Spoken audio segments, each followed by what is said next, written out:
வணக்கம். இது சினிமா விமர்சனம் அல்ல, பார்த்த ஒரு சாதாரண விஷயத்தை பற்றி சொல்ல நான் விரும்புகின்றேன். இது தனியாக ஒரு சேனல் ஆரம்பிக்க வேண்டும் என்று இருக்கிறேன். அது வரட்டும், அதுக்குள்ளே கொஞ்சம் அது வேலை இருக்குன்னு. இப்போது சமீபத்தில் நான் சென்னை விமான நிலையத்தில் போயிட்டு வந்தேங்க. வெளிநாடு போயிட்டு இறங்கும் பொழுது இந்த கார் பார்க்கிங் அப்படிங்கிற விஷயத்தை கொஞ்சம் சொதப்பி வச்சுருக்காங்களோ அப்படின்ட்டு எனக்கு எண்ணம் தோன்றுகிறது. ஏனென்றால் டிபார்ச்சர், அதாவது நம்ம புறப்பாடு என்று போகும்பொழுது அந்த கேட் வரைக்கும் கொண்டு போய் விடுறாங்க. ஆனால் உடனே கார் கிளம்பிடணும், இல்லைன்னா போலீஸ் அனுப்பிச்சிடுறாங்க. ஏன்னா டக்குன்னு போய் ஃப்ளைட்டை பிடிக்கணுன்ற மாதிரி. அதே போல் தான் அரைவலில் இருக்கும். ஏன்னா நாங்கள் விமானம் பயணம் அது ஒரு களைப்பான பயணம் தான். அது நிறைய நாங்கள் நின்று வெயிட் பண்ணி தான் வர வேண்டியிருக்கும். ஸோ வரவங்க உடனே வீட்டுக்கு போகணுன்னு தான் நினைப்பாங்க, இல்லைங்களா? ஸோ நான் வெளியே வந்த உடனே, இது நான் லாஸ்ட் டைமும் நோட்டீஸ் பண்ணேன், அதை சொல்ல விரும்பலை, பட் இந்த சமயம் நான் சொல்லணும்னு நினச்சேன்.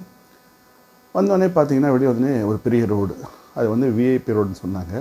முழுவதுமாக காலியாக இருந்தது. நல்ல பெரிய அகலமான ரோடு.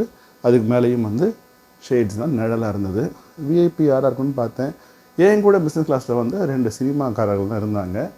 அதுவும் இப்போ இருக்கவங்க இதெல்லாம் பழம்பெரும் பழைய காலத்துவங்க.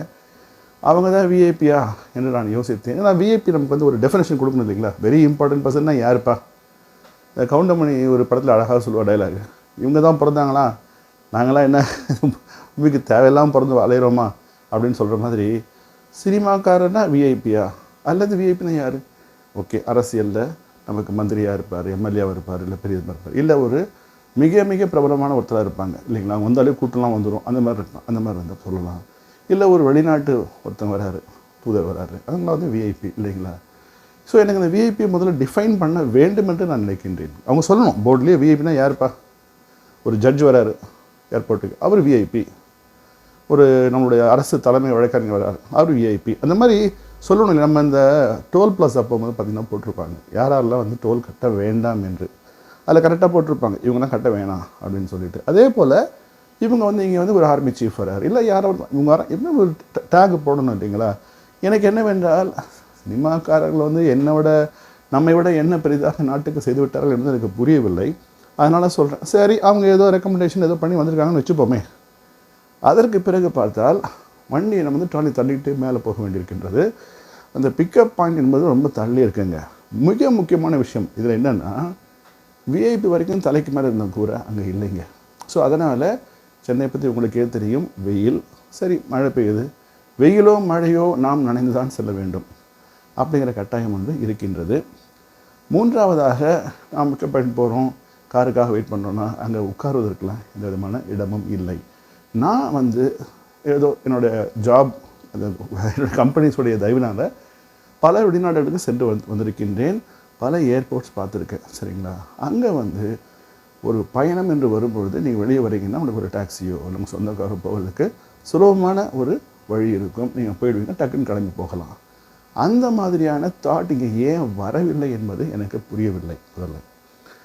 இரண்டாவதாக எனக்கு இன்னொன்று தோணுச்சு, ஒரு ஐடியாவாக தோணுச்சு. சரிப்பா, விஐபி இங்கே வெளியே விட்டுறீங்க, மல்டி லெவல் பார்க்கிங் வச்சுருக்கீங்க, ஏன் மல்டி லெவல் ரோட்ஸே வைங்களேன். நாங்கள் வேறு ரோட்டில் போகிறோம், அந்த ரோடை கவர் பண்ணுங்கள். அந்த ரோடு எப்படி நீங்கள் டிபார்ட்ஸில் பார்க் பண்ணுறீங்களோ, என்ன அலோவ் பண்ணுறீங்களோ, அரைவெல்லாம் அலோவ் பண்ணுங்கள். அப்போது போலீஸ் பிடிக்கட்டும். இல்லைன்னா அங்கே ஏதாவது ஒரு டேக் வைங்க. நான் இது டாலஸில் பார்த்துருக்கேன், இப்போ ஸ்ரீலங்கா ஏர்போர்ட்டில் பார்த்துருக்கேன்.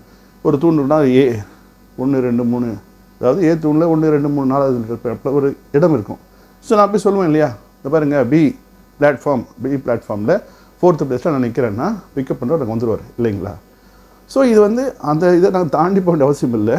ஏர்போர்ட்டுக்குள்ளேயே கஸ்டம்ஸ் முடித்து வரும்போது நாங்கள் மேலே போய்ட்டு அப்படியே மேலே போய் அங்கே இருந்தோம்னா விஐபிக்கும் தொந்தரவு கிடையாது, எங்களுக்கும் தொந்தரவு கிடையாது. நான் எங்கே இருக்கின்ற இடத்த சொன்னாங்கன்னா என் காரில் கூட்டு போயிடுவார், இல்லைங்களா? கரெக்டு தானே?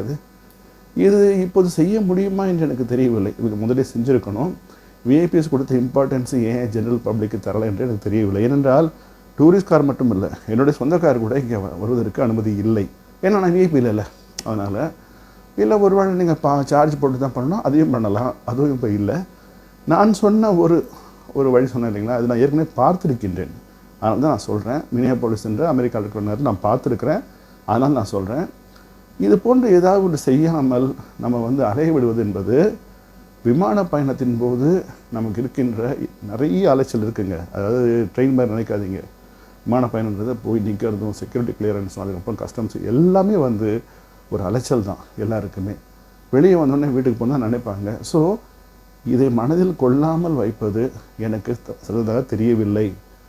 இந்தியாவில் நான் பாம்பே ஏர்போர்ட் போயிருந்தப்போ சரி, டெல்லி ஏர்போர்ட் போயிருந்தப்போ சரி, அங்கெல்லாம் இது கொஞ்சம் நன்றாகத்தான் இருந்தது. சரிங்களா? ஏன்னா ஊபர் கார்லாம் வந்து வாசல் வரைக்கும் கொண்டு தான் இறக்கிட்டு போச்சு பாம்பேயில். ஸோ ஒருவேளை எங்கேயாவது குழப்பமாக இருக்கா எனக்கு புரியவில்லை.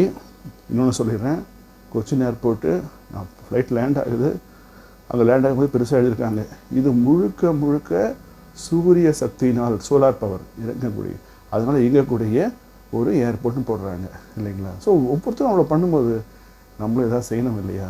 ஸோ இது போன்ற எண்ணங்கள் எல்லாம் ஏன் பிளானிங் அப்போ வரவில்லை என்பது புரியவில்லை.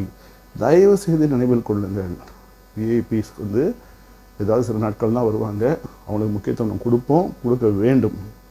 ஆனால் தினமும் வரும் சாதாரண பயணிகளுக்கும் சாதாரண மனிதர்களுக்கும் கொஞ்சமாவது நீங்கள் யோசித்து இதான் நீங்கள் செய்யணுங்க. இது வந்து இனிமேல் எப்படி செய்யப்படும் தெரியவில்லை. இது யாருக்கு போய் சேரணும் எனக்கு தெரியாது. ஏதோ நான் கல்லை விட்டு எப்படி எரியிற மாதிரி எரியிறேன். உங்களுக்கு யாராவது தெரியும்னா நீங்கள் எடுத்து சொல்லுங்கள். இது என்னுடைய ஒரு சின்ன ஒரு வழிமுறையாக நான் நம்ம கம்ப்ளைண்ட் மட்டும் சொல்லக்கூடாது, நம்ம வழியும் சொல்லணும் இல்லையா? வழிமுறையாக நான் சொல்ல உங்களிடம் கடமைப்பட்டுள்ளேன். இதை கேட்டதற்கு மிகவும் நன்றி. உங்களை மறுபடியும் சந்திக்கின்றேன். அதுவரை என்னென்றும் நன்றியுடன் வணக்கம்.